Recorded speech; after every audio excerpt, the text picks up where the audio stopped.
Fine. Okay, I've started recording the call. Okay. Yeah.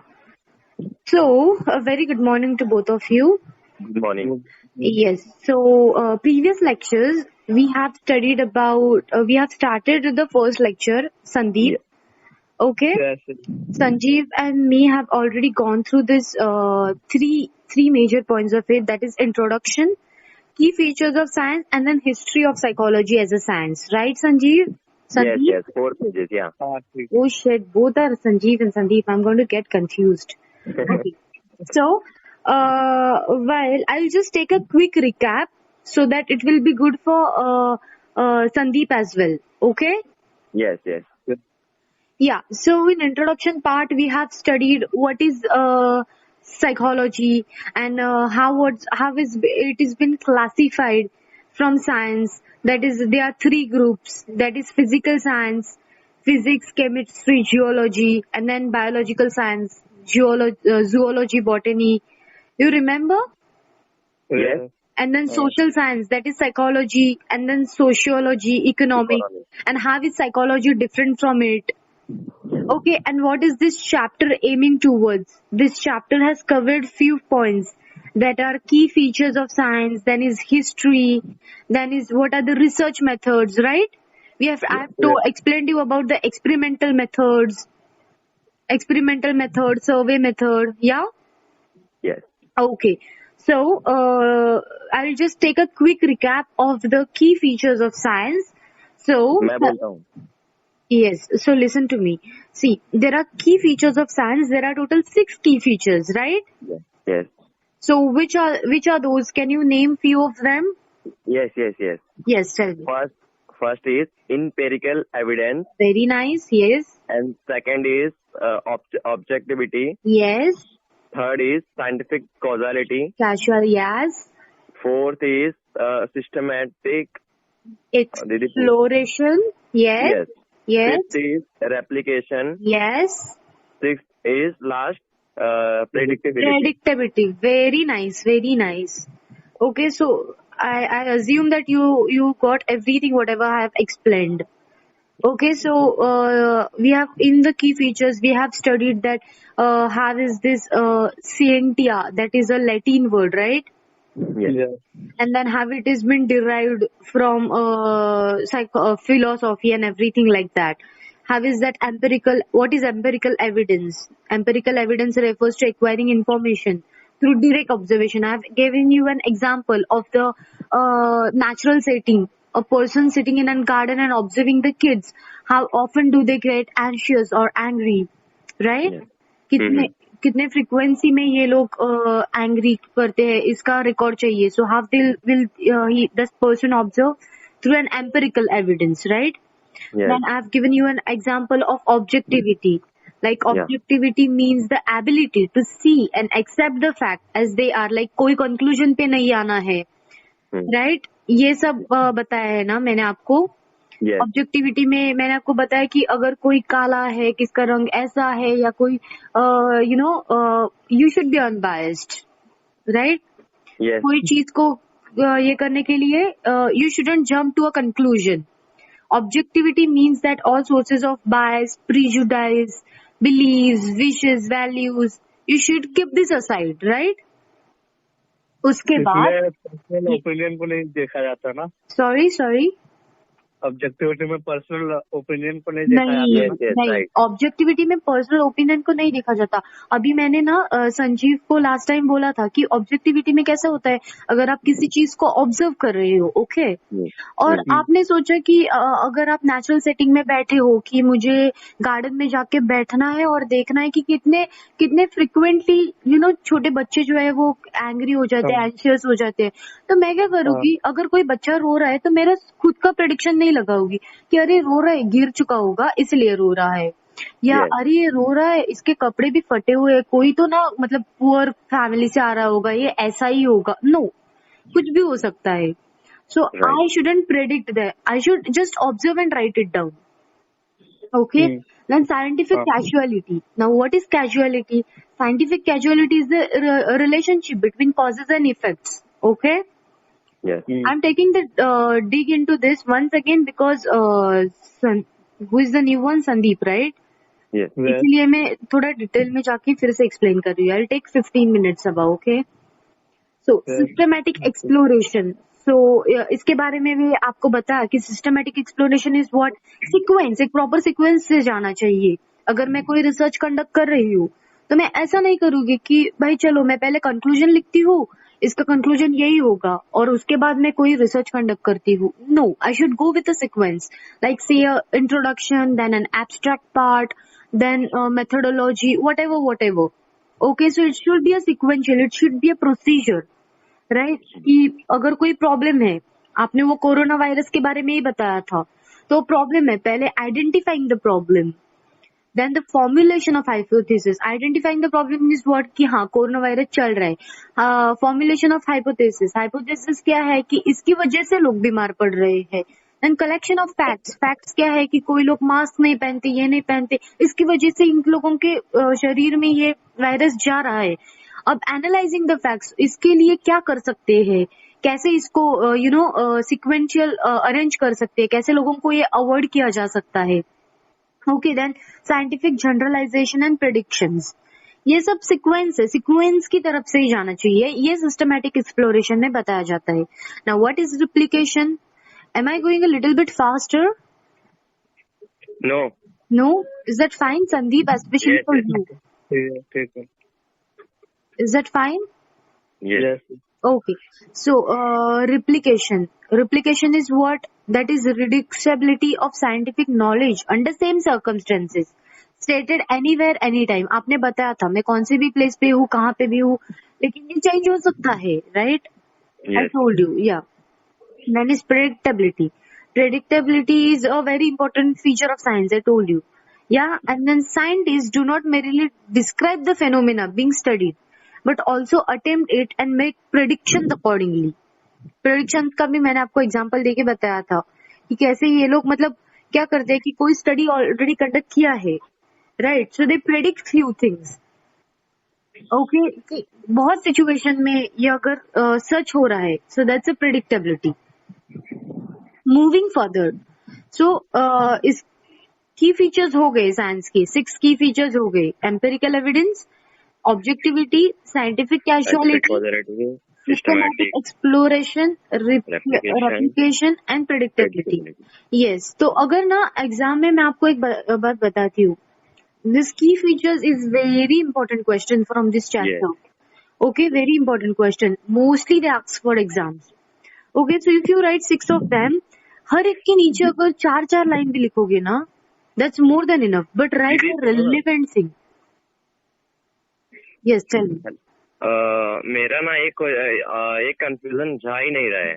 Yes. जैसे board में मुझे 6 की फीचर लिखना है, हाँ, तो उसके पहला फीचर लिख के एक्सप्लेन करके कैसे लिखना है वो मुझे समझ नहीं रहा है. हाँ, ओके, मैं आपको अभी ना बताती हूँ. तो ना नहीं, अभी पढ़ा लीजिए, लास्ट में मुझे बता लास्ट में बताती हूँ. ओके, मुझे रिमाइंड करूँगा एक बार क्योंकि मैं भूल जाऊंगी. Okay, okay. So moving further, history of psychology as a science. ये तो बहुत सिंपल है. हिस्ट्री ऑफ सिर्फ साइकोलॉजी कैसे इमर्ज हुआ, किसने लाया, क्या लाया, किसने क्या क्या टर्म्स डिनोट किए, ये सब इसमें है हिस्ट्री ऑफ साइंस में. Okay, so you have total 8 of them.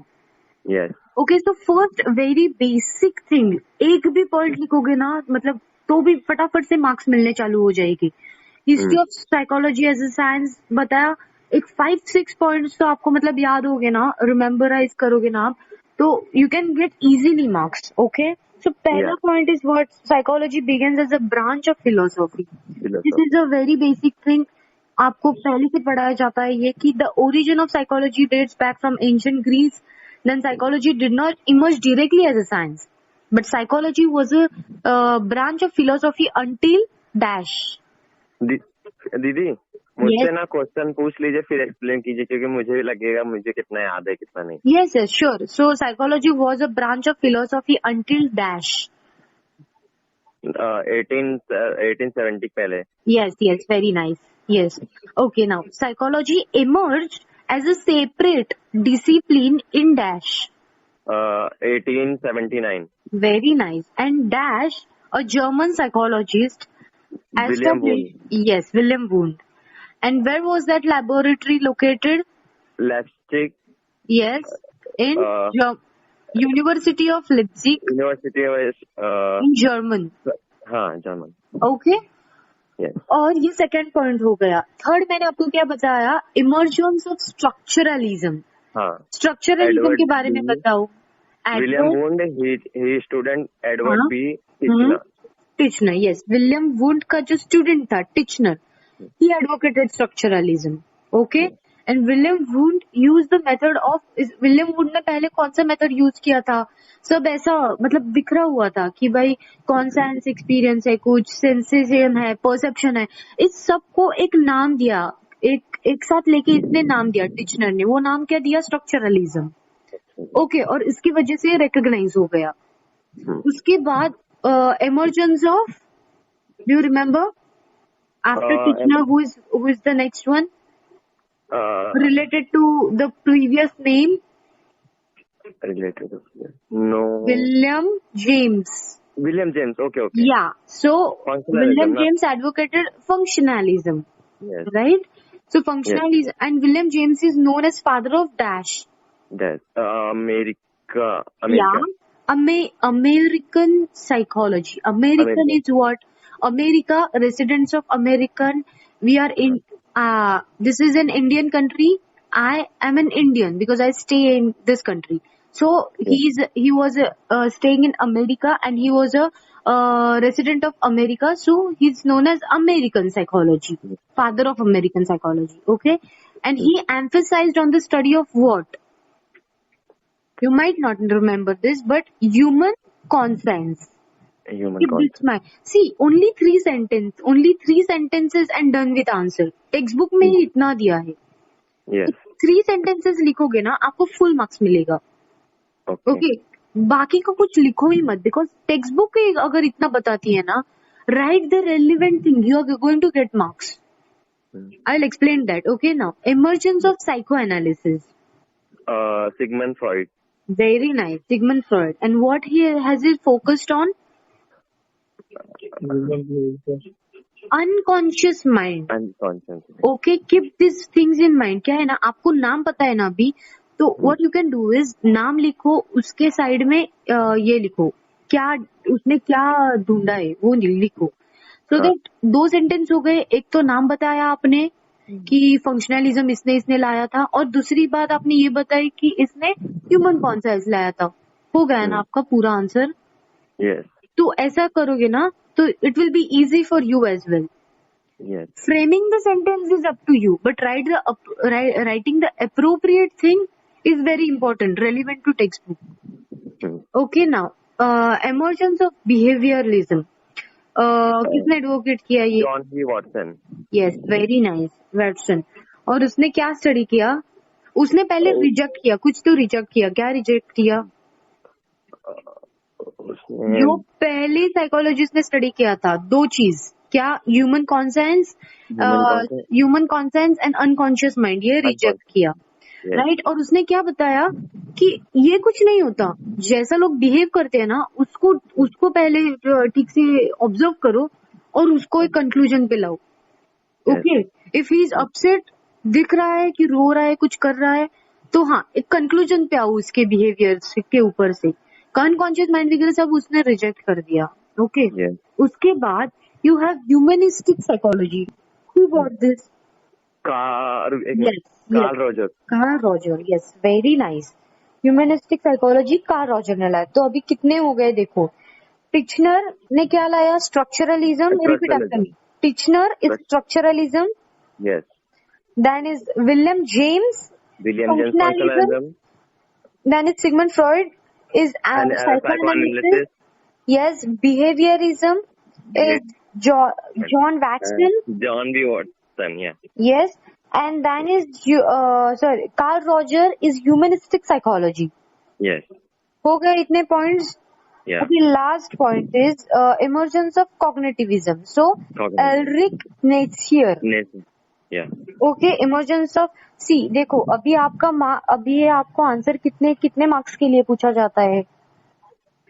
I think 8 marks के लिए पूछेंगे, या तो 6 मार्क्स के लिए समथिंग. हाँ, क्वेश्चन एक मिनट मैं देखती हूँ। आई थिंक ना दीदी सबके लिए एक एक मार्क्स देंगे, मुझे ऐसा लगता है। हाँ, आपको मैं बताती हूँ कैसा होता है ना, अगर 4 मार्क्स के लिए पूछा जाएगा, आप 6 पॉइंट्स लिखोगे ना, आपको फुल मार्क्स मिल जाएगा। Getting my point? लेकिन it should be relevant, it should be relevant to whatever I am explaining right now.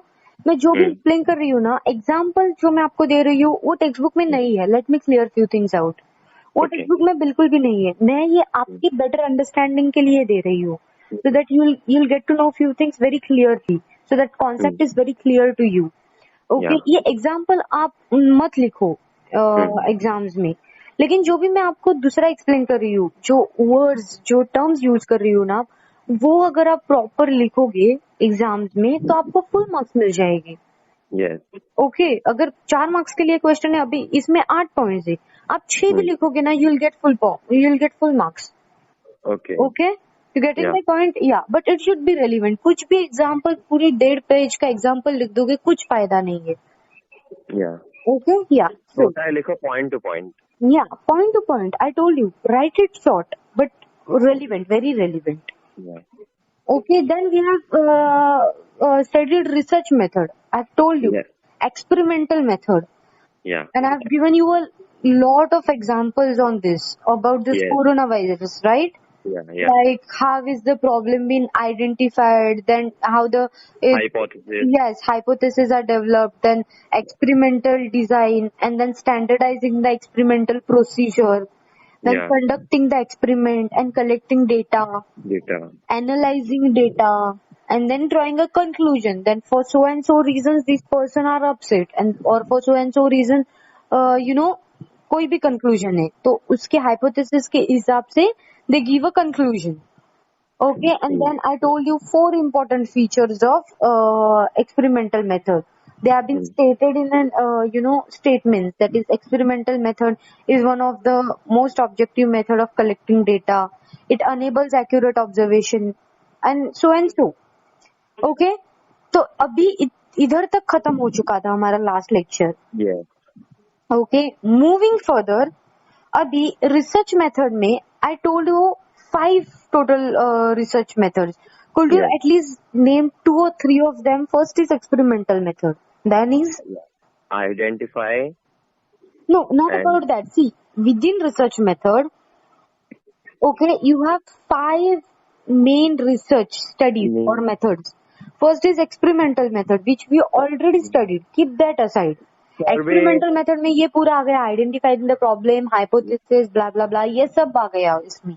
Experimental method, कोई अगर आप कोई एक्सपेरिमेंट कंडक्ट कर रहे हो तो ये सब चीजें हैं जो जरूरी है आपको जानने के लिए।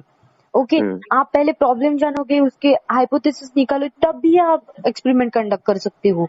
तो ये एक एक्सपेरिमेंटल मेथड अगर आपको पूछा जाएगा डेफिनेशन में या शॉर्ट नोट में, that define experimental method, you have to write this things out. पूरा एग्जाम्पल मत लिखो, मैं बार बार कह रही हूँ, एग्जाम्पल मत लिखो। पहले जो रेलिवेंट है ना वो लिखो, बाद में चाहिए तो 4 लाइन में ना थोड़ा सा एग्जाम्पल आप दे सकते हो, लेकिन वो कब होगा जब आप पहले प्रॉपर आंसर लिखोगे, उसके बाद लिखोगे तो देन दैट्स फाइन। ओके, तो एक्सपेरिमेंटल हो गया। उसके बाद में ना मैंने आपको बताया था कि अगर मुझे कोई रिसर्च कंडक्ट करना होगा तो मैं ना देखूंगी survey method. Do you remember? या, उसके बाद मैंने आपको एक एग्जांपल देके बताया था कि जो एक गार्डन में बैठ के जो करता है, रिसर्च कंडक्ट करता है, वो कौन सा टाइप का रिसर्च होता है, क्या करता है वो, बच्चों को क्या करता है? Yes, observation method. ओके, उसके बाद अगर मुझे एक पर्सन को स्टडी करना है, आपको स्टडी करना है कि ये ऐसा क्यों बिहेव कर रहा है, क्यों ऐसा कर रहा है, तो ये क्या है? Case study. Yes, case study and there is correlational study. अभी कोरिलेशनल स्टडी ना थोड़ा सा डिफरेंट है इस सबसे। ओके, तो इसके लिए वो मैंने आपको एक्सप्लेन नहीं किया, वो आज एक्सप्लेन करने वाली हूँ मैं। ओके, उसके सब पॉइंट्स, इसलिए मैंने आज एक्सप्लेन नहीं किया था आपको। अभी समझ रहा है आपको? Sandeep, are you with me? आपको समझ रहा है? आपको कुछ भी डाउट हो आप मुझे बता दो, आपको फिर से एक्सप्लेन चाहिए पूरा, मैं फिर से एक्सप्लेन करती हूँ पूरा, नो प्रॉब्लम। आपको समझ में आया? ये देखो संदीप, ये देखो हमारा जो पहला लेसन है ना, साइकोलॉजी और साइंटिफिक डिसिप्लिन, उसमें मैंने संजीव को भी बोला था लास्ट लेक्चर में, टोटल 6 मेन पॉइंट्स है, ओके। और इस 6 मेन पॉइंट्स को कवर करने के बाद हमारा पूरा चैप्टर कवर हो जाएगा, ओके। तो पहले इंट्रोडक्शन हमने कवर किया, उसके बाद की फीचर्स किए, साइंस के 6 की फीचर्स किए, फिर हिस्ट्री, हाँ, फिर हिस्ट्री किया, 3 पॉइंट हो गए। अभी रिसर्च मेथड पे आ गए हैं हम, दैट इज 4th पॉइंट। और रिसर्च मेथड में 5 सब पॉइंट्स है, 5 रिसर्च मेथड दिए। वो है experimental method, survey method, observation method, case study method and correlational studies, okay. और उसके नीचे क्या है, उसके नीचे 2 पॉइंट्स और है, तो वो आपको मैं पढ़ाते बताती हूँ आगे क्या है। तो पहले अभी हम रिसर्च मेथड पे फोकस करेंगे। रिसर्च के बारे में थोड़ी सी जानकारी देने के लिए मैं आपको बताती हूँ, what is research. Sanjeev, you tell me, I have asked you this question in the previous lecture. Yes. Research like जैसे हम कुछ चीज ढूंढ रहे हैं, कुछ चीज ढूंढ रहे हैं, किसी को स्टडी करना है, यस, ओके, तो उसको research. Hello Sandeep, yes, are you getting me? हाँ। या सो रिसर्च मतलब क्या है, मुझे किसी चीज को स्टडी करना है, I want to let few things know, तो मैं क्या करूंगी, स्टडी करूंगी। लेकिन कौन सी चीज को स्टडी करना है मुझे, वो भी बहुत इम्पोर्टेंट है, राइट? राइट। तो अभी कौन सी चीज को स्टडी करना है, ये पहले जानने के लिए हमें 5 मेथड में से कोई तो डिस्टिंग्विश करना होगा कि मुझे अभी संदीप पे प्रॉपर स्टडी करना है कि ऐसा क्यों बिहेव करता है, तो ये केस स्टडी हो गई। मुझे कोई एक्सपेरिमेंट कंडक्ट करना है, ये एक्सपेरिमेंट लेबोरेटरी में भी किया जाता है, ओके। ये एक्सपेरिमेंट नेचुरल सेटिंग में भी ऑब्जर्व किया जाता है। और या मुझे ऑब्जर्वेशन मेथड करना है कि भाई मुझे किसी को कुछ बताना नहीं है, सिर्फ मैं जाके बैठने वाली हूँ कोई तो नेचुरल सेटिंग में, लाइक से गार्डन में बैठने वाली हूँ, किसी मॉल में बैठने वाली हूँ, या किसी कॉलेज में बैठने वाली हूँ, सिर्फ देखने के लिए कि लोग कैसा बिहेव करते हैं, और मैं अपने जो भी मैं दिखने वाली हूँ वो मैं लिखने वाली हूँ, ऐसा है। सो ऑब्जर्वेशन। सो ये सब के बाद अभी मैंने किसी को अगर ऑब्जर्व किया फॉर एन एग्जाम्पल, तो मैं कुछ तो नीचे स्टेटमेंट दूंगी ना कि हाँ भाई, मॉल में सब लोग ऐसा बिहेव करते हैं, या एम्प्लॉयज के साथ कोई लोग मिसबिहेव करते हैं, तो कौन से लोग मिसबिहेव करते हैं स्पेशली, ओके। मैंने मॉल्स में देखा कि जो हायर क्लास होता है ना, वो बहुत डिसिप्लिन नहीं रखता है, प्रॉपर लोगों को रिस्पेक्ट नहीं करता है। वाइल मैंने एक ऐसे गरीब लोगों के बस्ती में जाके मैंने एक बार ऐसे देखा बैठ के, तो वो गरीब लोग तो बहुत, उसके अंदर ह्यूमैनिटी है, वो लोगों को बहुत हेल्पिंग नेचर वाले हैं। तो मैंने कुछ तो कंक्लूजन लाया ना यहाँ पे, कुछ तो एक स्टेटमेंट लाया, तो ये भी एक रिसर्च मेथड हो गया। मैंने खुद से ये ढूंढा है, खुद से ऑब्जर्व करके कुछ ढूंढा है, okay. So there are different types of research methods. पहले एक्सपेरिमेंटल मेथड आपको मैंने एक्सप्लेन किया है। Now moving on to second, that is okay, survey method. आपको क्या लगता है सर्वे मेथड में क्या होगा आपके हिसाब? मैं बताता हूँ, मेरे यहाँ संदीप ही करता हूँ। Yes, tell me. संदीप बता। सर्वे मतलब किसी भी गांव को या तो फिर किसी भी स्कूल या कॉलेज में जाके उधर के लोगों को ऑब्जर्व करना, उधर की चीजें ऑब्जर्व करना।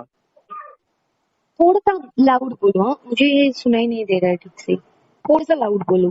और मैं क्या बताती हूँ, अभी जाएंगे कोई तो स्कूल सेटिंग में जाएंगे, कहीं पे जाएंगे, तो अभी कैसा पूछेगी उन लोगों को, क्या करेगी, कैसा पूछेगे? एक फ्रेज में लिखेंगे, एक पूरा ऐसे लिखेंगे, या कुछ क्वेश्चंस पूछेंगे, या कोई क्वेश्चन उन लोगों को देंगे और बोलेंगे कि चलो टिक मार्क करो जो भी आपको लग रहा है। क्या लगता है आपको, कैसा किया जाता होगा ये? क्वेश्चन आंसर करेंगे। ओके, अभी आपको मैं बताती हूँ, ठीक से सुनो। Survey method.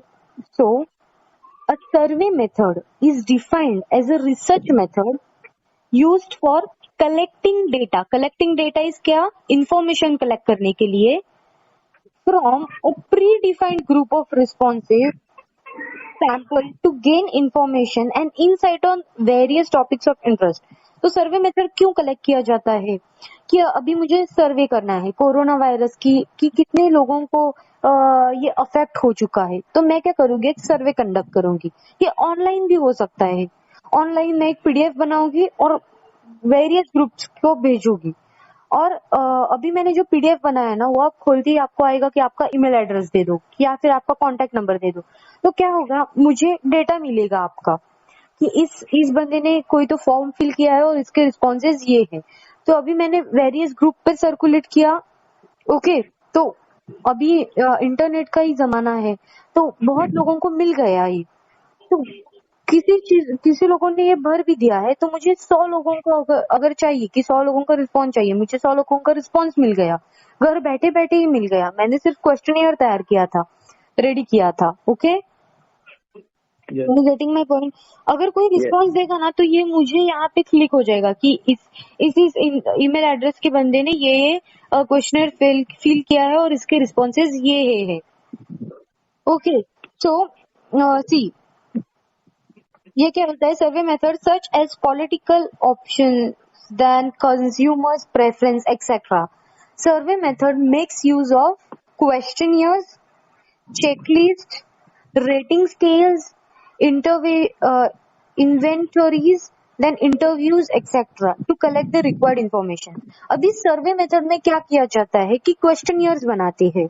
ओके, जैसे आपको मैंने बताया कि कोई क्वेश्चंस बनाते हैं दैट अभी मैं आपको क्या एग्जांपल दूं। क्वेश्चनियर मतलब how frequently do you get sad, nowadays how frequently do you get sad. अभी दो क्वेश्चन तो सेम ही हो गए, लेकिन पहले आप कितने सैड थे और अभी कोरोना वायरस के बाद आप कितने सैड फ्रिक्वेंटली हो रहे हो।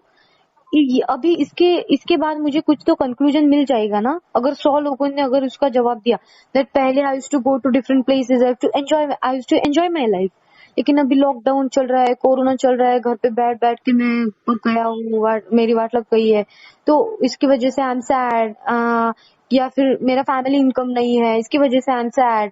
तो आपको पता चल गया, एक बेसिकली एक आपको आइडिया आ गई कि कोरोना वायरस की वजह से लोग पहले से ज्यादा सैड हो रहे हैं, डिप्रेस्ड हो रहे हैं। ओके, या फिर checklist. Now checklist is what, how often do you feel lonely, how often do you feel depressed. तो यहाँ पे ना टिक मार्क करना है, चेकलिस्ट बनानी है। ओके, कि मैं फील कर रही हूँ, नहीं कर रही हूँ, टिक या फिर cross. Okay, then rating scales में क्या होता है, एक क्वेश्चन होता है कि how often do you feel lonely. So 1 2 3 4 5 is मैं सबसे ज्यादा लोनली फील कर रही हूँ, 1 इज समटाइम्स। ओके, और इसके हिसाब से रेटिंग स्केल्स के ऊपर आप मतलब टिक मार्क कर सकते हो। ये ऑनलाइन भी किया जा सकता है। अब मुझे तो बहुत सर्वे आते हैं ऐसे, मतलब क्योंकि साइकोलॉजी ग्रुप पे भी हमारे बहुत बार आते हैं कि मैं कोई स्टूडेंट रिसर्च कंडक्ट कर रहा है, तो अभी क्या है, पर्सनली जाके मिलने में अभी पॉसिबल नहीं है। सो online survey method is the best thing.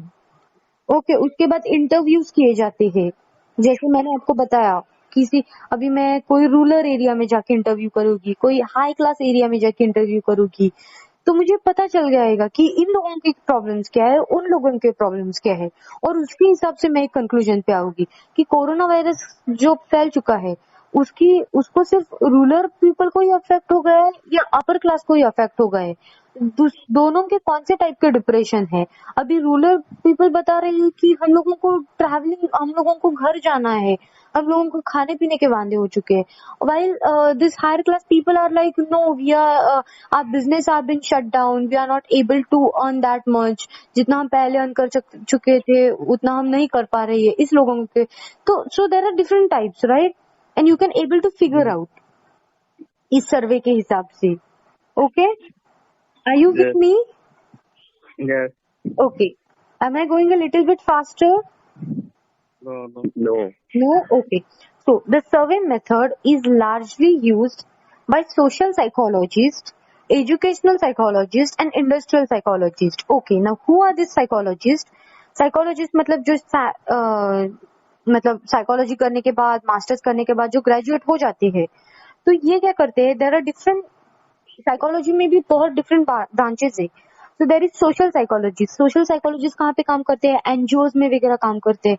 तो अभी इन लोगों को ढूंढना है कि भाई क्यों लोग घर छोड़ के जा रहे हैं, क्यों लोग ये कर रहे हैं, तो ये सर्वे कंडक्ट करेगी। Okay, educational psychologist is what, जो हमारे स्कूल में काउंसलर्स होते हैं, ओके, ये वगैरह क्या करते हैं स्कूल में अभी देखो कि सेकंड स्टैंडर्ड के बच्चे बहुत डिप्रेस्ड होते हैं, तो सेकंड ग्रेड के बच्चे क्यों डिप्रेस्ड होते हैं, फर्स्ट स्टैंडर्ड के क्यों नहीं होते, थर्ड स्टैंडर्ड के नहीं क्यों होते, ये ढूंढने के लिए, ये जानने के लिए शायद सेकंड स्टैंडर्ड की स्टडी पैटर्न मतलब उन लोगों के हिसाब से बहुत ज्यादा दी होगी, उन लोगों उसकी वजह से, या फिर सेकंड स्टैंडर्ड में उन लोगों को थोड़ा अंडरस्टैंडिंग आना मतलब आता है ना बच्चों को, तो उसकी वजह से वो डिप्रेस्ड है। Why they are so they conduct a survey. अभी इन लोगों को अगर मैं क्वेश्चनियर दे दूं तो इन लोगों को कुछ पता चलेगा, रीड भी करते आएगा नहीं, राइट? यस तो ये लोग क्या करेंगे, उन लोगों के इंटरव्यूज लेंगे। Okay, and then is industrial psychologist. Industrial psychologist में क्या करते हैं कि अभी मेरी एक इंडस्ट्री है, मेरी एक कंपनी है, ओके, तो मेरे नीचे 200 एम्प्लॉइज है, तो अभी उन लोगों का प्रॉब्लम क्या है ये भी उन लोगों को जानना होता है, सॉरी, और उन लोगों को ये भी जानना होता है कि अगर मेरी कोलगेट की कंपनी है तो मेरा कोलगेट क्यों नहीं बिका जा रहा है ज्यादा, या लोग क्यों नहीं खरीद रहे हैं। ओके, सो साइकोलॉजिस्ट का ये वर्क होता है ये जानने के लिए। Getting my point? Yes yes, so survey method is an economy and an efficient method of data collection. Survey method can be undertaken using email, telephonic calls और direct interactions with responses. मैंने पहले से ही आपको बताया कि सर्वे जो होता है ना, ये अभी मोस्टली कोरोना वायरस भी जब चालू हो गया ना तो बहुत लोगों ने सर्वे वगैरह किया डिफरेंट चीजों पर, कि हाँ अभी छोटे बच्चों को भी मोबाइल लेके बैठना पड़ता है, तो वो भी सबके ऊपर सर्वे किया। ओके, तो jump up with a conclusion, तो ये मोबाइल से भी किया जा सकता है, और मोबाइल से करने के लिए ये तो बहुत एफिशिएंट है। मैं तो मतलब कोई एक सर्वे मतलब एक मैं 20 क्वेश्चंस को लिस्ट आउट करूंगी, उसको लिखोगी और बताओगी लोगों को कि आप प्लीज फिल करो और मुझे और सबमिट करो। सबमिट करने के बाद क्या हो जाएगा, मुझे अपने आप रिस्पॉन्स कलेक्ट हो जाएगी। You getting my point?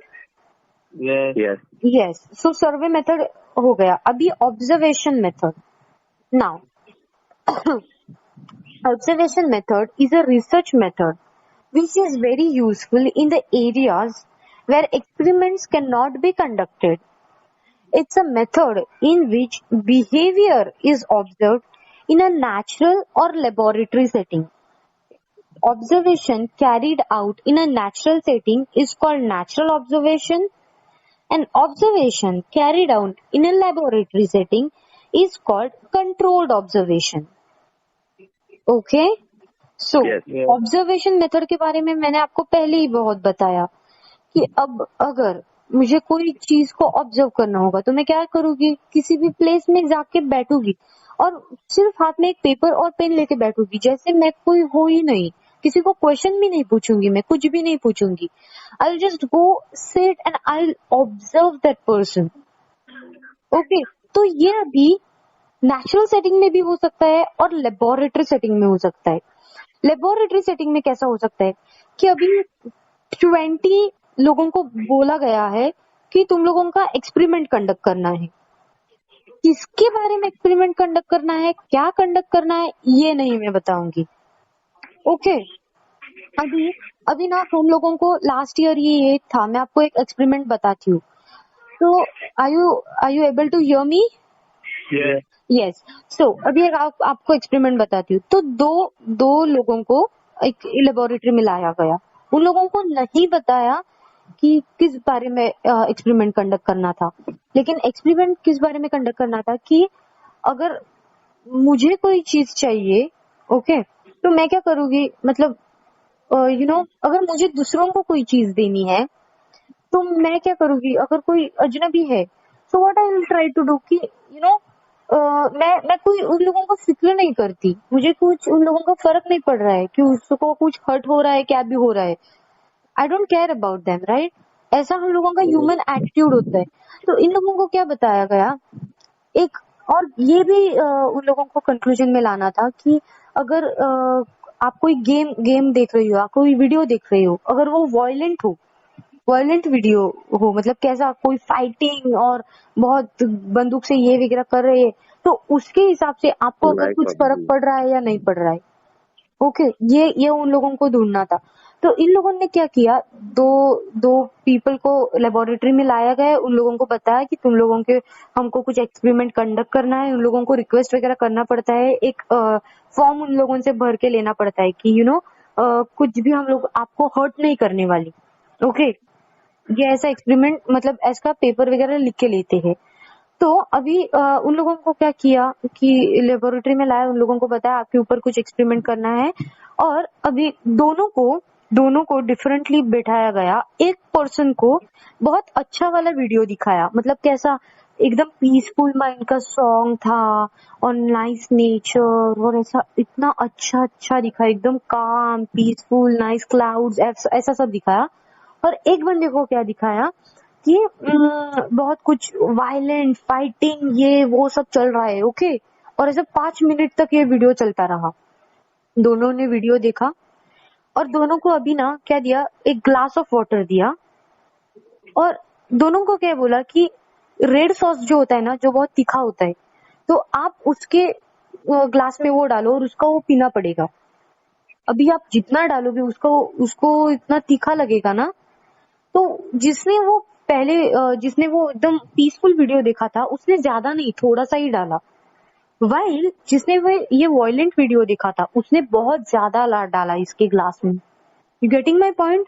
Yes. हाँ, तो अभी इस एक्सपेरिमेंट के हिसाब से क्या पता चल गया कि इस बंदे ने ये जो देखा, मतलब वीडियो देखा, उसका इम्पैक्ट था ये, या इसका बिहेवियर ये था, या क्या था ये। तो ये भी एक एक्सपेरिमेंट ही हो गया। उन लोगों को सिर्फ ऑब्जर्व किया, कुछ नहीं बताया, सिर्फ वीडियो देखना है, इधर आना है, ये सॉस की बोतल लेनी है और वो ग्लास में डालनी है, और दूसरे को पीना चाहिए। अभी पीने के लिए वो नहीं दिया, लेकिन इन लोगों को बताया गया कि पीने के लिए देना है। ओके, तो ऐसा एक्सपेरिमेंट्स वगैरह कंडक्ट करते हैं। तो ये जो एक्सपेरिमेंट था, ये क्या था, कंट्रोल्ड ऑब्जर्वेशन। कंट्रोल्ड ऑब्जर्वेशन मतलब क्या, इन लोगों को बताया गया है कि आपको क्या करना है, और ये लोग कैसा करते हैं इसके हिसाब से कंक्लूजन लाया। ओके, इन लोगों को बताया गया ना कि ये वीडियो देखना है, यहाँ पे आना है, ये ग्लास में सॉस डालना है, और दूसरे को पीना है ये। वाइल अगर मैं गार्डन में बैठती हूँ, बच्चों को मुझे ये देखना है, तो मैं उन बच्चों को नहीं बताऊंगी कि अच्छा तू रोएगा अभी 2 मिनट में, तू कुछ नहीं करेगा, तू ऐसा नहीं करेगा, नहीं, मुझे सिर्फ देखना है कि कितने फ्रिक्वेंटली ये एंशियस वगैरह होता है। Okay Sandeep, Sanjeev, are you getting my point? अगर आपको नहीं पता चल रहा है, आप मुझे बार बार पूछो, I will try to explain my best. नहीं, ठीक है। हाँ, so observation method is widely used by child psychologist, clinical psychologist and social psychologist। ये भी psychologist के टाइप से। ऑब्जर्वर ज्यादातर क्लिनिक और चाइल्ड ये करते हैं। हाँ, क्लिनिकल साइकोलॉजिस्ट होता है, चाइल्ड साइकोलॉजिस्ट होता है। चाइल्ड साइकोलॉजिस्ट मोस्टली करते हैं, क्योंकि क्या होता है, बच्चे जो होते हैं वो वल्नरेबल होते हैं ना, उन लोगों को ना, व्हाट इज द पॉइंट कि ये जो बच्चे होते हैं वो लोग बोल नहीं सकते ठीक से, लेकिन उन लोगों को तो बिहेवियर की वजह, मतलब बिहेवियर के बेस पर you get to know what has happened to them. Okay, ये लोग अगर मैं उसको क्वेश्चन पूछूंगी, वो ठीक से नहीं जवाब देंगे, because they don't know how to express themselves, but through their behaviors they can express themselves. Okay, now observation method can be treated as scientific method and will be beneficial when it is used with the specific purpose of the research and planned in a systematic way. Okay, okay, now अभी ये observation method हो गया. Now is case study method. Okay. Case study method, I have already told you, is a study based on a particular individual or a group of individual. For an example से कि मुझे अभी सिर्फ American African को study करना है, इस group को ही स्टडी करना है, तो मैं क्या करूंगी, उस ग्रुप में से 10-12 बच्चों को लाऊंगी जो अमेरिकन अफ्रीकन हो, और उन लोगों को पूछूंगी कि, क्योंकि उन लोगों की स्किन ब्लैक है, तो इन लोगों को अमेरिका में वगैरह बहुत डिस्क्रिमिनेट करते हैं, there is a lot of racial discrimination going on in America. Okay, so I'll come, I'll ask and I'll say an interview or whatever, and I'll do the case study of each and every individual, not each and every individual, but the 10 individual whatever I've chosen. who replicates the entire group of American Africans. Okay, so case study is one of the qualitative research method used in psychology. This method is mostly used by clinical psychologists. Sigmund Freud and Jean Piaget were two most important figures to use case study method widely. Case study is in and depth look at individual, group, or a particular event. Case study can be treated as a scientific method as it provides rich descriptive information, often suggesting hypotheses and further studies. तो जैसे मैंने आपको बताया कि ये जो case study है ये पहले किसने, firstly it's a qualitative method, research method. So there are two types of method, qualitative and quantitative. I just don't want to. Qualitative and quantitative. Quantitative, okay. ये अभी इन लोगों के मतलब बहुत डीप में है, ये आपको मैं कंफ्यूज नहीं करने वाली हूँ. आप सिर्फ इतना ध्यान में रखो कि this is qualitative research method. Okay, the method is mostly used by clinical psychologists. Second statement हो गया. Third is Sigmund Freud and Jean Piaget were the two most important figures. ध्यान में रखो ये दो, Jane और Sigmund Freud. Yeah. So case study. Now what is case study? So case study is an in-deep look at individual, group or particular event. What is case study? Someone asked you, what is case study? Answer me. Case study is hello? Yes. हाँ. So case study is what? In deep is what? मतलब मैं पूरी जानकारी लूंगी, मतलब कुछ भी है, इसका बैकग्राउंड है या जो भी है, आई जस्ट मतलब सब चाहिए मुझे इस पर्सन के बारे में, इसकी केस स्टडी करने के लिए. या इस ग्रुप के बारे में अगर मैं कुछ स्टडी करने वाली हूँ तो इस ग्रुप का मुझे पूरा from A to Z, from pin to piano सब कुछ नॉलेज चाहिए मुझे. Okay. Then case study can be treated as a scientific method. It's of course a scientific method. Okay. Now in case study method, a researcher collects information about particular individual cases from multiple sources such as parents, family members, peers, teachers, colleagues. Okay, मैं आपको ये भी बताती हूँ, अगर मुझे ना अभी संदीप के बारे में कुछ केस स्टडी करना है कि ऐसा क्यों बिहेव करता है, मैं संदीप को तो स्टडी करने ही वाली हूँ. That is my basic thing जो मैं स्टडी करने वाली हूँ. लेकिन मैं संदीप के फैमिली मेंबर्स को भी मिलूंगी कि फैमिली में संदीप कैसा बिहेव करता है. टीचर्स को भी मिलूंगी कि टीचर्स आप बताओ स्कूल में कैसा बिहेव करता है.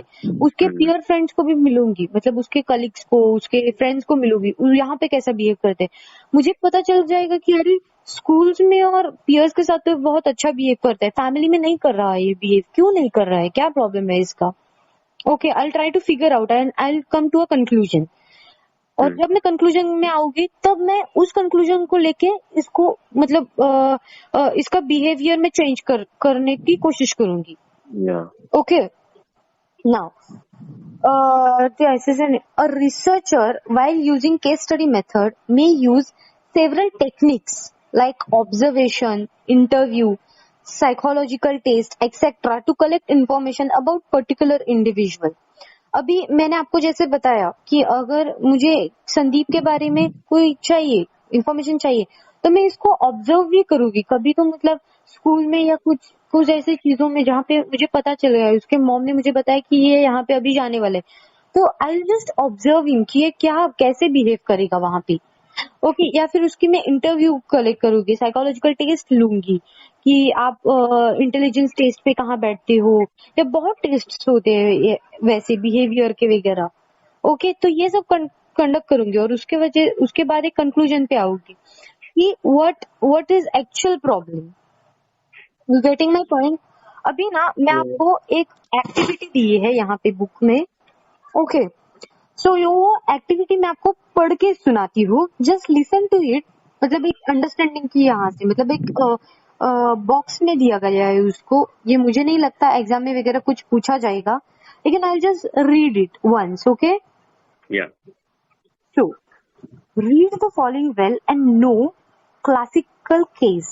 The case of Anna O और एन ओ, ओ इज ओ, हाँ ओ वाला ओ, यही नाम है N O. Real name Bretha was suffering from a variety of odd physical and psychological symptoms. One of them was that for several weeks she was unable to drink any fluid. That is what, कोई भी पानी या कोई juice को नहीं P सकती थी वो. Okay, this is मतलब कुछ क्या है, इसको क्या प्रॉब्लम है कि नहीं पी सकती. Now listen to it.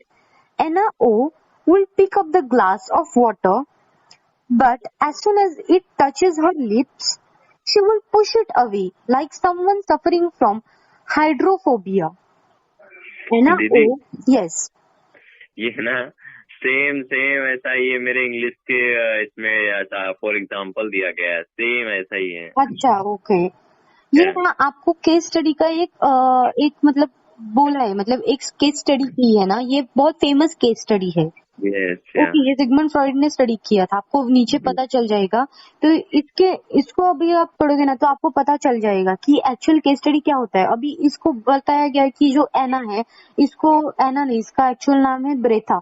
सो इसको क्या है, पानी का कुछ तो फोबिया है, कुछ प्रॉब्लम है इसको, कि जब भी ये पानी पीना चाहती है, पानी नहीं कोई भी फ्लूइड, मतलब आप बताओ जूस पीना चाहती है, कुछ भी पीना चाहती है, तो ये दूर ये करती है, उसको नहीं पीना चाहती. कि क्यों ऐसा, ये तो कोई एबनॉर्मल बिहेवियर हो गया ना, ऐसा कौन करता है. So listen to it. So Anna lived only on fruits such as melons. वो सिर्फ फ्रूट्स ही खाती थी. So as to lessen her thirst, devouring hypothesis, Anna O grumbled about her English lady campaign, whom she did not care for, and went on to describe with every sign of disgust how she had once gone into this lady's room and have her little dog has drunk out of a glass. There, devouring hypothesis, Anna O asked for something to drink, drank a large quantity of water without any difficulty, and awoke from her hypothesis with the glass at her lips. The disturbance, inability to drink water vanished, never to return. Freud's interpretation was that Anna O had represented the memory of incident dog had drink out of a glass along with the emotion that it dragged, and that it was what had caused her inability to drink.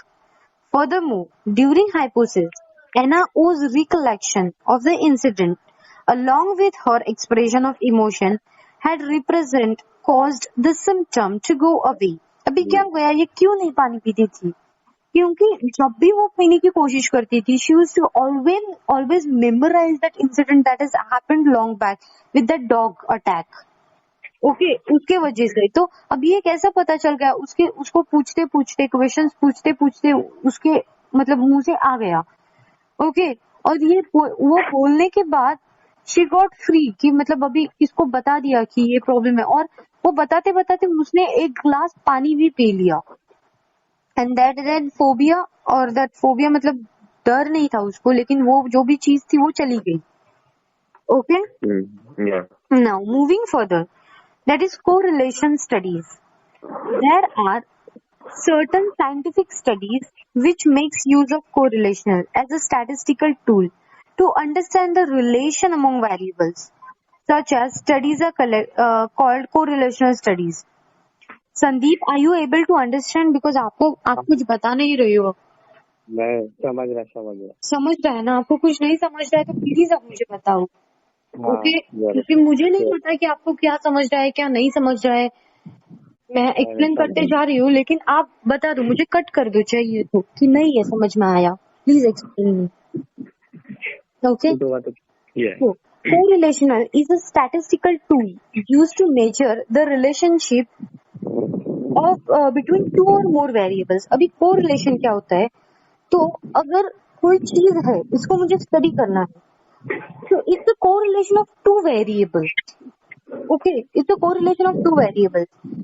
If the change in one variable appear to be accompanied by the change in the other variable, अगर एक चीज कोई change हो जाती है तो दूसरी चीज मतलब वो पूरा चेंज हो जाएगा। दो वेरिएबल्स है, ओके। अगर एक चीज को मैं चेंज करूंगी ना तो पूरा मतलब जो डेफिनेशन है उसका वो चेंज हो जाएगा। You get to know further, wait I will explain you to it properly. The two variables are said to be correlated. ये दोनों जो वेरिएबल्स है ना दे आर कोरिलेटेड। अगर एक को चेंज किया तो दूसरा भी चेंज हो जाएगा, okay. And these interdependence is called correlation. इसको जो आपको मैंने अभी बताया कि अगर एक को चेंज किया तो दूसरा चेंज हो जाएगा, ये जो है इसका नाम है correlation. I'll again repeat this paragraph. Correlation is a statistical tool used to measure the relationship between two or more variables.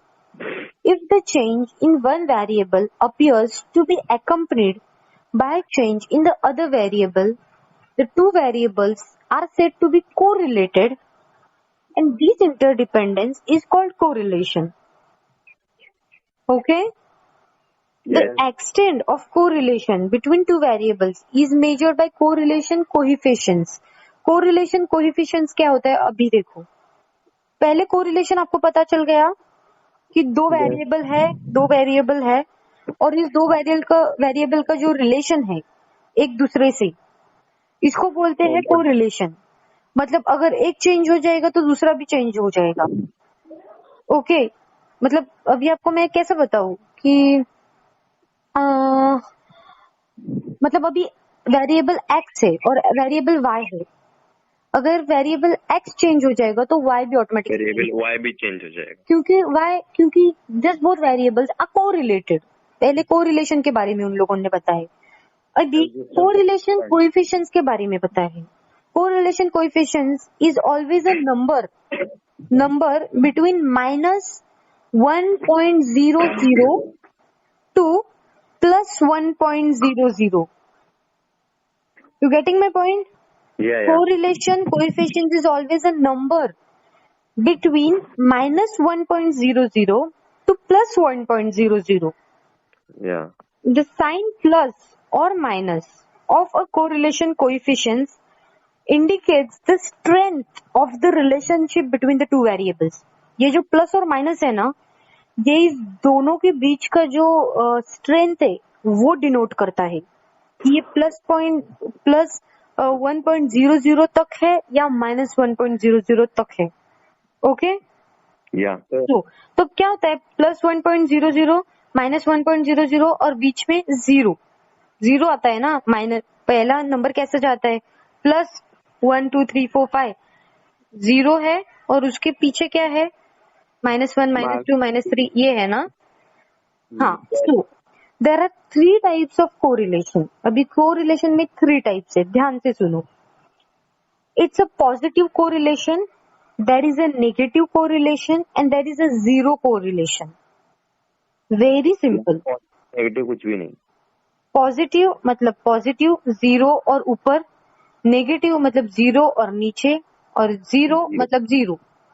ये पहले एक चीज ध्यान में रखो। पॉजिटिव मतलब इंक्रीज, इधर इंक्रीज और decrease at the same time. Negative मतलब डिक्रीज इन द अदर और वाइस वर्सा, मतलब नीचे डिक्रीज। और zero is no significant change, कुछ भी चेंज नहीं है, no significant change, okay. So positive correlation, अभी सुनो। A positive correlation when both variables either increase or decrease at the same time, they are said to have a positive correlation between them. In case of positive correlation, the value of correlation is found between, you tell me, between the value of correlation is found between 3 0 है 0.00, सिर्फ zero मत लिखो, हाँ 0.00 and +1.00. Okay. Now, a negative correlation when an increase in one variable is associated with a decrease in other variable they are said to have a negative correlation between them. In case of negative correlation, the value of correlation is found between 0.00 to 1.00. no minus. Oh, Negative is sorry. always minus. Yeah. Positive is always plus, and zero is always no significant change. Minus 1.00. Yes. Now, zero correlation when any change in one variable brings no significant change. There is no change at all. In other variable, they are said to have a zero correlation. In case of zero correlation, the value of correlation coefficients is found to be zero. Okay? Yeah. तो अभी correlation का ना short note में definition में question पूछा जाता है. So what are you suppose to write? पहले you have to write, see if they have asked write about correlational studies, so you have to write few things. पहले correlation के बारे में, what is correlation, then is what is correlation coefficients, and then is what is 3 types of correlation. आपको full marks मिलेगी. Yes. Okay, correlation में क्या लिखोगे? Definition correlation के लिए क्या लिखोगे? Correlation is a statistical tool used to measure relationship between two variables. Okay, if there is a change in one variable, the second variable it happens to change, and this is called a correlation. Okay, then the extent of correlation between two variables is measured by correlation coefficients. And now what is correlation coefficients? It's a number between minus 1.00 to plus 1.00. Hello? Yes. Yes. Are you with me?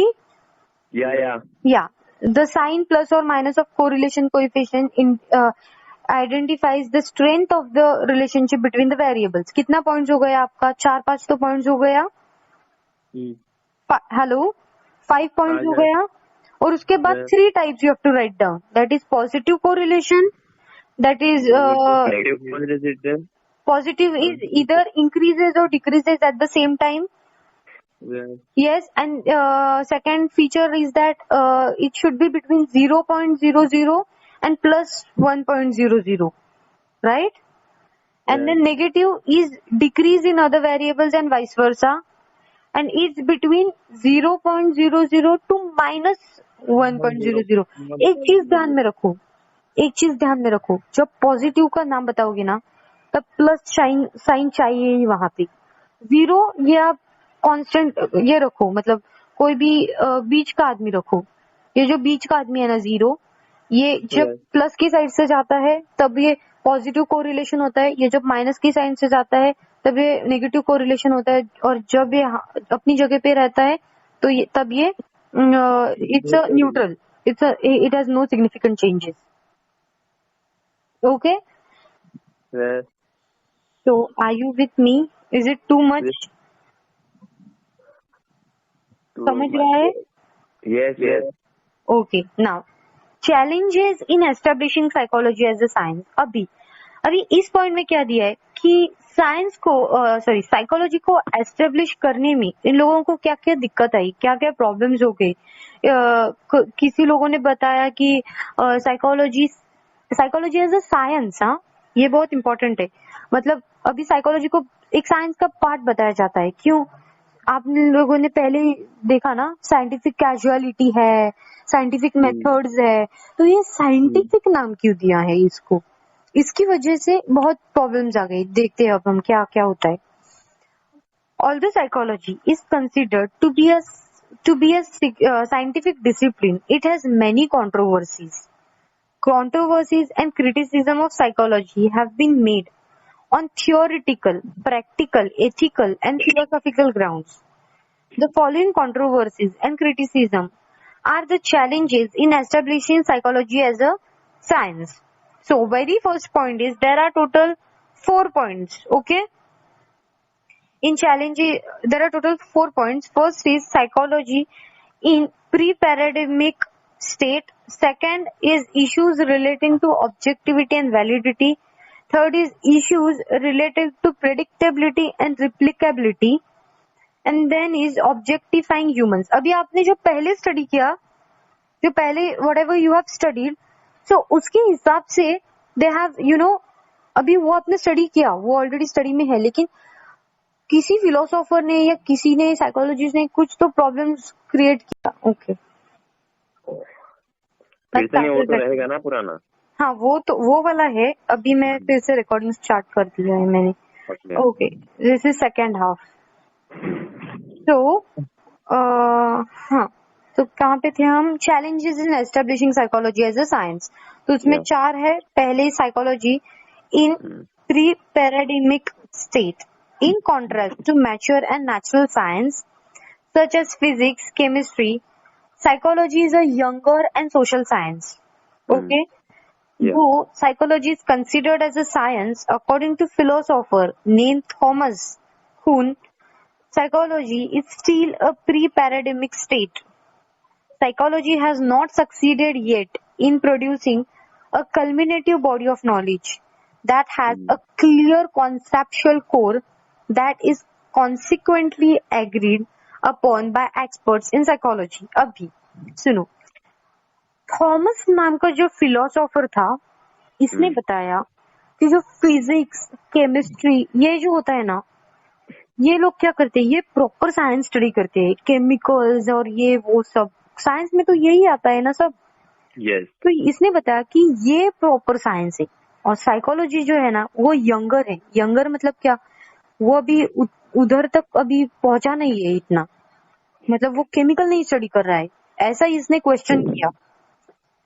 उसने ये बताया कि psychology has not succeeded yet in producing a cumulative body of knowledge that has a clear conceptual. Okay, मतलब अगर मैंने आपको study किया तो कुछ केमिकल के हिसाब से तो मैंने आपको नहीं स्टडी किया है, ह्यूमन एज अ थिंग मैंने आपको स्टडी किया है।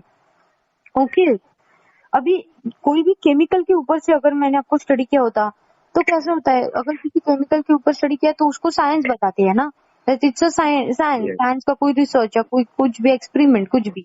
लेकिन अभी साइकोलॉजी में अगर आपने इतना पढ़ा तो आपको समझ आया होगा कि साइकोलॉजी में भी एक्सपेरिमेंट्स होते हैं, रिसर्च होते हैं और ऐसा सब कुछ। मतलब ये साइंस के जो टर्म्स है ये साइकोलॉजी में आया सकता है क्योंकि साइकोलॉजी को साइंस बताया गया है। ओके, तो इसने ये क्वेश्चन किया कि psychology is still a younger science और उसने ये बताया कि it's still a pre paradigmatic state, मतलब अभी तक ये मैच्योर नहीं हुआ है इतना। Okay, are you getting my point? Yes कि अभी तक ये साइकोलॉजी इतना मैच्योर नहीं हुआ है, ये इन लोगों को कहना है। मैच्योर मतलब क्या, मतलब बड़ा नहीं, लेकिन मतलब उधर तक जो साइंस के जो एक्सपेक्टेशंस है उधर तक नहीं पहुंचा है, ये कहना चाहती है। That is first. That is, psychology is a pre-paradigmic state. Second is issues related to objectivity and validity. So, some areas of psychology such as personality, leadership, creativity, emotions, attitude, etc. rely on soft research methods such as survey and questionnaires. Okay, तो अभी listen to me carefully. अभी अगर मैंने किसी personality को study करना है, leadership skills को स्टडी करना है या creativity, these are soft skills, right? मैं कोई केमिकल को लेके नहीं स्टडी करने वाली हूँ। Whatever I am studying is based on that personality. ये मतलब ये डिफर करता है ना person to person. It is based on that personality, solely on that personality. So they told that it's a soft research method. It's not an hardcore research method. कि अगर मैंने chemical A, chemical B को इसमें अगर मिलाया तो chemical C ही मेरा conclusion आएगा, ऐसा नहीं है। It differs from person to person. It differs from individual to individual. So it's a soft research method. Methods such as introspection and psychoanalysis are inherently subjective. ये एक्सेप्शन है एक psychology का। कौन से? Introspection and psycho analysis. Therefore, psychology to some extent falls short on criteria of objectivity and validity. Hello? Hello. Are you with me? Yes. Yes, okay. So, third is issues related to predictability and replicability. Replicability आपने पहले study किया, predictability आपने पहले study किया, right? Yes. In key features of psychology you have studied that, yeah? Okay. So अभी इन लोगों को क्या प्रॉब्लम हो चुकी है देखते हैं। A major goal of psychology is to predict behavior by understanding its causes. As I told you, it's all about it's about predictability. I'll predict certain person's behavior. I'll not jump to a conclusion, but I'll just predict, okay, that something will happen to this person or something might happen to this, or just a prediction. So in psychology, making exact prediction is difficult as people respond differently in different situation, right? Yeah. ये सब लोग different situation के हिसाब से response करेंगे. अगर मेरे life में आज कोई हैपनिंग, कुछ अच्छी चीज हो गई हो और आज ही मेरा किसी ने इंटरव्यू लिया होगा, so I will response in somewhere in a positive mood, right? While अगर मैं किसी टेस्ट में फेल हो चुकी हूँ, किसी एग्जाम में फेल हो चुकी हूँ और आज ही कोई रिसर्च मेरा कंडक्ट कर रहा है, किसी एक्सपेरिमेंट कंडक्ट कर रहा है, तो मेरा रिस्पॉन्स डिफर हो जाएगा ना. Yes. क्यों डिफर हो जाएगा? Because I am already sad, I am already depressed, इसके हिसाब से मेरा चेंज हो जाएगा. So it differs from person to person, it differs well situation to situation. While science में ऐसा नहीं होता है. साइंस में कोई फॉर्मूला दिया है, ये फॉर्मूला 1000 साल के लिए है, राइट? अगर कोई चीज Yes. फॉर्मूला कोई डिराइव हो गया साइंस में, तो ये है जमाने सेंचुरीज में है वो. While for psychology, even though it's told to be as a science, it differs. Human behavior is more difficult to study than practicals and chemical compounds. Okay. Hello. Yes yes yes. ये बता रही है कि science का जो chemical compound है और जो प्रैक्टिकल्स होते हैं ना, उससे कई गुना ज्यादा ह्यूमन बिहेवियर स्टडी करने के लिए डिफिकल्ट है.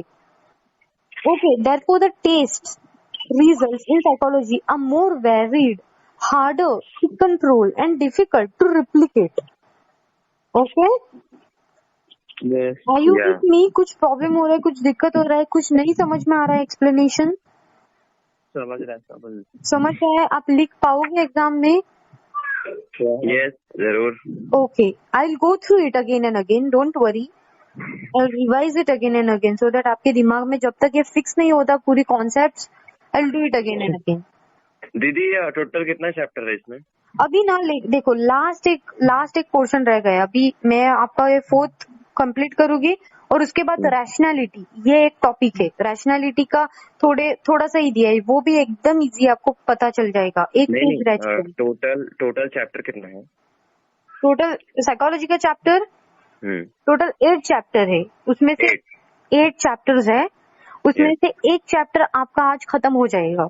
या तो हम जो हमारा जब सेकंड राउंड में हम लोग को चलेगा ना, जब ये खत्म हो जाएगा टोटल, तो क्या बोला आपने? जैसे हमारा 8 चैप्टर डन हो गया तो उसके बाद हम ऐसा मतलब जो नहीं समझा रहेगा शॉर्ट देख लेंगे. यस ऑफ कोर्स जो भी आपको, ये देखो अभी हम ये सब कर रहे हैं, मैं आपका रिवीजन भी लेती रहूंगी बीच में, so that you don't happen to forget. मतलब एक लेक्चर 2 या 3 चैप्टर खत्म होने के बाद मैं क्या करूंगी कि आपको एक मिनिट. मम्मी प्लीज तरी सांगा, मला जाम डिस्टर्बन्स होते. हाँ, तो 2 या 3 चैप्टर खत्म होने के बाद मैं एक पूरा लेक्चर जो 3 चैप्टर का रिवीजन ही करूंगी, so that it will be good for you and me as well. Yes is fine. Okay, कि आपको पूरा याद आ जाएगा, ऐसा सब कुछ पूरे एक लेक्चर वैसा रखोगी 3 चैप्टर होने के बाद या 2 चैप्टर होने के बाद, जैसे भी आपको कंफर्टेबल होगा. Yes okay. और आपको आपके जो एग्जाम्स में कौन से टाइप के क्वेश्चंस आते हैं, आंसर्स कौन से टाइप्स में लिखे होते हैं, क्या क्या होता है, कौन सा रिलेवेंट आंसर क्या, वो भी मैं आपको ईच लेसन के एंड में आपको सब क्वेश्चन आंसर्स डिस्कस करूंगी. ओके या सो ऑब्जेक्टिफाइंग ह्यूमंस. हाँ ओके, बाद में डिस्कस करते हैं ये objectifying humans. So some extensional and humanistic psychology from within the field criticizes that by subjecting the human behavior to experimentation, psychologists objectify person, since it treats human as a thing, as objects that can be examined by experiment. Psychology is sometimes portrayed as dehumanizing what is most essential about being human. अभी इस point में क्या बताया है कि human को study करते हैं, जैसे मैंने आपको बताया एक्सपेरिमेंटल मेथड में क्या किया जाता है, सीधा ह्यूमन को खींच के लिया जाता है कि यहाँ पे एक्सपेरिमेंट चल रहा है, किसके ऊपर, आपके ऊपर. तो ह्यूमन को एज अ थिंग कंसिडर किया जाता है, राइट? भाई अगर आप साइंस में देखोगे तो साइंस में किसी इंसान के ऊपर नहीं स्टडी किया जाता. साइंस में केमिकल्स के ऊपर, किसी थिंग्स के ऊपर स्टडी किया जाता है, राइट? तो यहाँ पे इन लोगों ने क्या बताया कि साइकोलॉजी ना डिह्यूमनाइज करता है। Yes, right. Person are respected, individual is to be respected, right? लेकिन बिकॉज अभी हमने जितना भी देखा है वो सब ऐसा ही है, ऑब्जेक्टिविटी और सर्वे वगैरह सब कुछ नहीं है। सब में क्या किया गया है, इंसान के ऊपर स्टडी किया जाता है। Psychology is all about person. तो ये लोग क्या बताते हैं, जो क्रिटिसाइज करते हैं साइकोलॉजी को, वो लोग क्या बताते हैं कि साइंस जो है, अगर हम लोग स्टडी करेंगे तो हम लोग केमिकल के ऊपर, किसी ऐसे चीजों के ऊपर स्टडी करेंगे। आप लोग क्या करते हो, ह्यूमन को ही थिंग बनाते हो। स्टडी करना है तो ह्यूमन को ही थिंग बना के लेबोरेटरी में लाया जाता है। जैसे हमने एक्सपेरिमेंटल मेथड में देखा, नेचुरल सेटिंग और कंट्रोल सेटिंग था ना, कंट्रोल्ड ऑब्जर्वेशन। तो कंट्रोल ऑब्जर्वेशन में क्या किया गया, लोगों को ही लेबोरेटरी में लाया गया, उन लोगों को एज ए थिंग कंसिडर किया। तो ये लोग क्या बताते हैं कि psychology is dehumanizing people, right? तो ऑब्जेक्टिफाइंग ह्यूमन, ये ध्यान में रखो आप, ओके? अभी last topic is rationality. Wait, let me drink water, I am thirsty.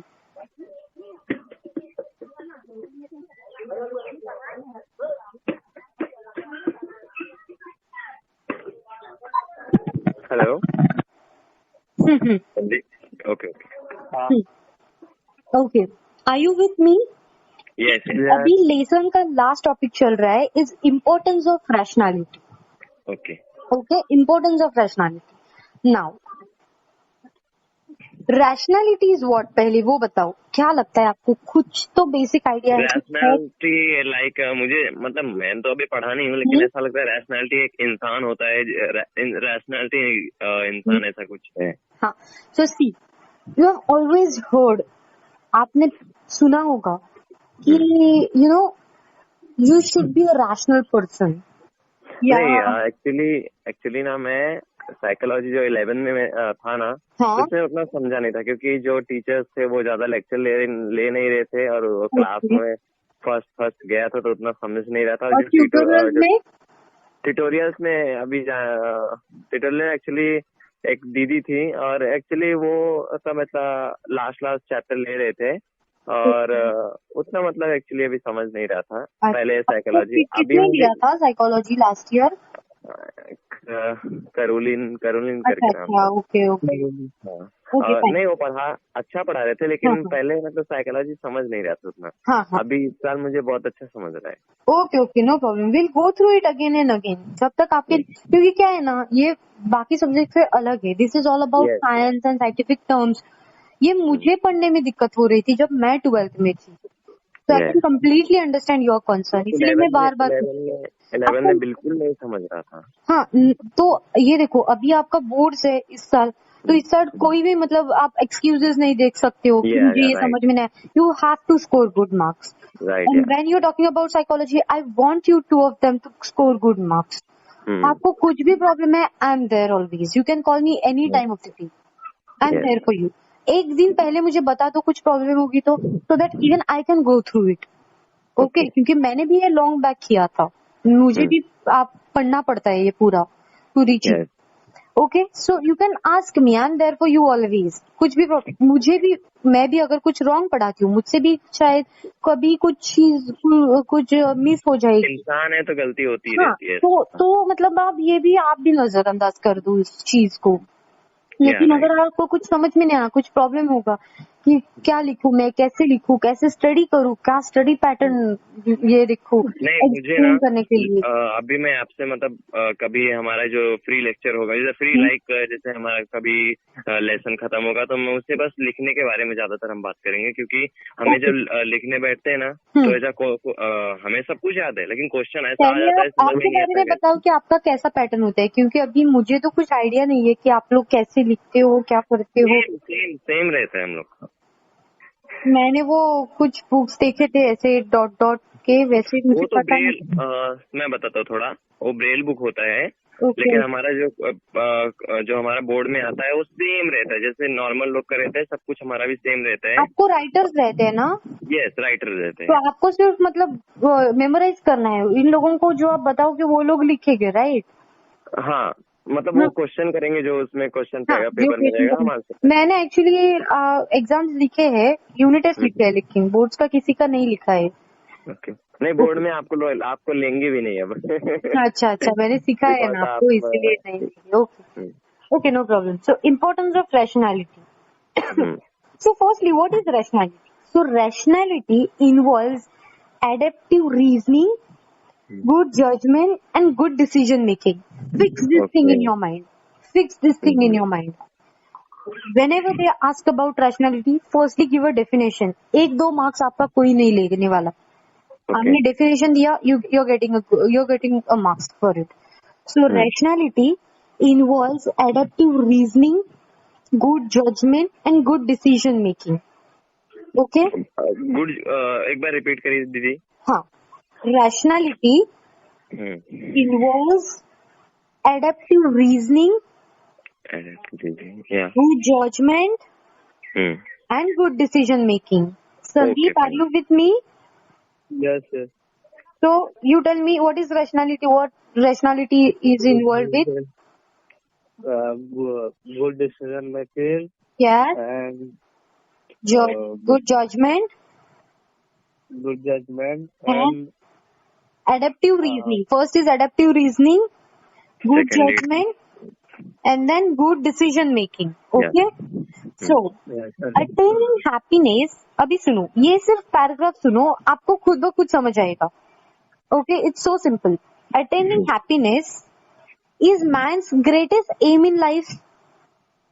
While achieving this aim, every individual feels, thinks, and acts exclusively. But while being happy, one should see to it that one's emotions, thoughts, and acts do not get driven by irrational influences, and one should not compromise on social norms, values, and ethics for being happy. Here, the aspect of rationality comes in picture. अभी क्या बताया है देखो. पहले तो चीज ये है कि मैन का मोटिव क्या है, एम क्या है लाइफ में, कि मुझे हैप्पी रहना है. हैप्पी रहने के लिए तो पैसे कमाते हैं, जो भी करते हैं सब हैप्पी लेने के लिए करते हैं, राइट. अभी जो ये एम है वो अचीव करने के लिए एवरी इंडिविजुअल, हाँ सॉरी, हाँ, ये जो भी है, ये जो भी आपको हैप्पी लेने के लिए जो भी चीज चाहिए वो आप करते हैं. और अभी आपका एम क्या है कि मुझे हैप्पी रहना है. So, to achieve this aim, every individual feels, thinks and acts exclusively, differently act करता है. क्यों? बहुत मेहनत करता है, बहुत मतलब ये करता है. क्यों? क्योंकि उसको हैप्पी रहना है, राइट. बट अभी क्या प्रॉब्लम है देखो. But while being happy, one should see to it that one's emotions, thoughts and acts do not get driven by irrational influences, and one should not compromise on social norms, values and ethics for being happy. अभी देखो, मैं exam पास हो चुका हूँ. Okay, मैं exam किसकी वजह से पास हो चुका हूँ? मेरी खुद की वजह से. किसने मुझे मैं किसी और की वजह से पास हो चुका हूँ, या मेरी लाइफ इतनी अच्छी चल रही है इसीलिए मैं पास हो चुका हूँ. ये 3 पॉइंट्स है, ये आपको नीचे पता चल जाएगा जिसकी वजह से मैं पास हो चुका हूँ. अगर मैं खुद की वजह से पास हो चुका हूँ तो मैं बहुत हैप्पी हूँ. अगर दूसरों की वजह से पास हो चुका हूँ तो मैं कहीं तो सैड हूँ कि यार दूसरे ने मुझे कुछ ये किया है या कुछ ये किया है. या अगर मैं लाइफ डिसीजन के लाइफ के ऊपर से, मतलब जो लाइफ ने, मैं ऐसा ये करती हूँ कि हाँ लाइफ इतनी अच्छी चल रही है ना कि अब अभी मेरे साथ कुछ बुरा नहीं हो रहा है, इसीलिए मैं पास भी हो चुका. ओके, तो ये किसके ऊपर? So it shouldn't be irrational influence. We always divide things. अगर मैं सैड हूँ, किसकी वजह से सैड हूँ? खुद की वजह से सैड हूँ, दूसरे ने मुझे सैड किया, या लाइफ की मतलब कुछ बेकारी चल रही है, आज का दिन ही खराब है. We always say that, right. ये ईयर ही ये साल ही खराब है, सो सब बेकार ही होने वाला है इस साल में. दैट्स व्हाट वी से, राइट. हम डिस्टिंग्विश कैसे करते हैं? जब किसी लोगों ने इसके ऊपर सोचना चालू किया ना, तब रैशनैलिटी पिक्चर में आ गई. ओके, मैं मतलब लोगों ने इसके ऊपर सोचना चालू किया कि मैं कौन से किस किस चीज के ऊपर के लेके मैं ये डिफरेंशिएट करती हूँ। जब ये मैं डिफरेंशिएट करने लगी तब रैशनैलिटी पिक्चर में आ गई, तब रैशनैलिटी साइकोलॉजी स्टडी करने लगी। Okay, science is appreciated by society when application of scientific knowledge improves the quality of life. अभी हम लोग साइंस को अप्रिशिएट करते हैं कब? जब साइंस हमारे लाइफ में आकर हमारे लाइफ की क्वालिटी को इम्प्रूव करता है। फॉर एन एग्जाम्पल, किसी ने तो फोन को इन्वेंट किया, हमारे लाइफ में आ गया ये मोबाइल फोन, इसकी वजह से हमारी क्वालिटी ऑफ लाइफ इम्प्रूव हो चुकी है। मैं मेरे घर पे बैठ के आपको पढ़ा रही हूँ, आप आपके घर पे बैठ के आप सुन रहे हो, आपकी क्वालिटी इम्प्रूव हो चुकी है, लाइफ क्वालिटी इम्प्रूव हो चुकी है, right? So likewise, psychology too helps in improving the quality of life by applying the concept of rationality in day to day life. इन लोगों ने क्या बताया कि जैसे साइंस आपकी लाइफ को इम्प्रूव करता है, आपकी लाइफ क्वालिटी ऑफ लाइफ को इम्प्रूव करता है, वैसे ही साइकोलॉजी भी इम्प्रूव करता है अगर आप रैशनैलिटी ये कॉन्सेप्ट आपके डे टू डे लाइफ में अप्लाई करोगे तो। ओके, अभी साइकोलॉजी तो कोई गैजेट नहीं है, ये तो आपके बिहेवियर में आपको चेंजेस लाने होंगे, आपके थिंकिंग प्रोसेस में आपको चेंजेस लाने होंगे, सो that you can improve your life. ये मीनिंग है इस सेंटेंस का। ओके, सो अभी ये डेफिनेशन दिया है, सी। हाँ, so Stanovich and his colleagues while talking about rationality stated that rationality involves adaptive reasoning, good judgment and good decision making. Okay, as I told you, please repeat these, both of you, please repeat these. Rationality involves adaptive reasoning. Adaptive reasoning, adaptive is not to accept it, to accept the adaptive reasoning. Good judgement is what? किसी चीज को proper judgement करने के लिए good judgement and good decision making, whether I should go in this thing, whether I have done this all by my self, और if life has given me, और whatever, a good decision making power. Okay, Sternberg and his colleagues, while talking about intelligence, suggested that practical intelligence can be identified as the ability to perform successfully in naturalistic settings in a way that is consistent with one's goal. Dr. Albert Ellis, who proposed rational emotional behavior therapy. This is very important. Rational emotive behavioral therapy. This is also called as REBT. REBT, that is rational emotive behavioral therapy, and it is being proposed by Dr. Albert Ellis. I'll spell it. Albert Ellis. ELLIS. Ellis. Okay. So has given the value of rational thinking. So one of the REBT is one of the effective and popular method of invention in the field of counseling psychology. Okay. You know what is counseling psychology, right? So he also says that rational people are psychologically healthy people and they possesses certain characteristics. Okay, अभी ना जो Albert Alice था, उसने बताया कि जो ये थे कौन रैशनल पीपल होते हैं ना, वो साइकोलॉजिकली बहुत हेल्दी होते हैं। क्यों होते हैं? क्योंकि हमने डेफिनेशन में ही पढ़ा कि उनके पास एडेप्टिव रीजनिंग पावर होता है, कि ये प्रॉपर किसी चीज को प्रॉपर रीजनिंग पावर देते हैं, उन लोगों के पास होता है। सेकेंड इज उन लोगों के पास गुड जजमेंट होता है, और थर्ड इज उन लोगों के पास गुड डिसीजन मेकिंग पावर होता है। ओके, तो वो खुद का डिसीजन खुद के हिसाब से बनाते हैं। Okay, good decision making power ये होता है। तो उन लोगों के फ्यू कैरेक्टरिस्टिक्स दिए हैं अभी। Now these are important. There are 5 types of characteristics, very simple characteristics. Okay? 5 types. First is understanding self-interest and social interest. Second is self-direction. Third is tolerance. Then is flexibility, then is self acceptance and responsibility. ये खत्म होने के बाद हमारा chapter खत्म होगा। Okay, so very simple. I accordingly सिर्फ 4 line दी है सबकी, आपको पता चलेगा भी। सो पहले तो ये किसके बारे में बताया जा रहा है, ये 5 चीज, ये रैशनल पीपल के बारे में बताया जा रहा है। रैशनल पीपल कैसे होते हैं, इन लोगों के बारे में बताया जा रहा है। Okay, so keep this thing in mind and we'll go through it. So understanding self interest and social interest, safeguard your self-interest and safeguard your self-interest and no other's interest is almost like a slogan for rational emotive behavioral therapy। अभी इन लोगों ने पहले statement में ही क्या बताया है कि खुद का इंटरेस्ट पता होना और दूसरे के इंटरेस्ट और दूसरों का इंटरेस्ट पता होना, ये ऑलमोस्ट एक स्लोगन है REBT थेरेपी का, REB थियोरी का। Okay, rational emotive behavioral therapy. Rational people understand what is self-promoting and what helps them to grow, and they take responsibility of making those choices, but at the same time take care of not violating other people's right and aid in survival of society in which they live.